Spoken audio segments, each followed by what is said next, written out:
माळशेज घाटातील शिसेवाडी वळणावर मोटरसायकल स्वारांना टेम्पोने दिलेल्या धडकेमध्ये दोघे मोटरसायकल स्वार जागीच ठार झालेत।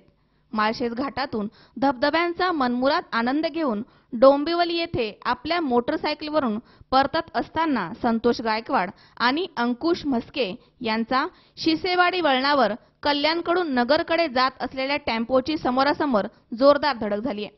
त्यामुळे त्यांचा जागीच मृत्यू झालाय। त्या दोघांचा अपघात झाल्यानंतर ते पाणी पिण्यासाठी व्याकुळ झाले होते, मात्र त्यांना पाणी न मिळाल्याने त्यांचा जागीच मृत्यू झालाय। घटनेची माहिती मिळताच घटनास्थळी टेकावडे पोलीस ठाण्याचे पोलीस निरीक्षक पंकज गिरी, पत्रकार राजेश भांगे, पोलीस कॉन्स्टेबल विजय धुमाळ हे घटनास्थळी पोहोचले। तसेच अपघातग्रस्त टेम्पो चालक टेम्पो जागेवर सोडून पळून गेलाय। या ट्रक चालकाविरुद्ध गुन्हा दाखल करण्यात आलाय।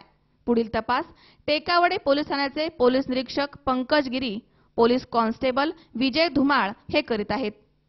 वृत्तसंकलन विभाग, सी 24 तास, मुरबाड।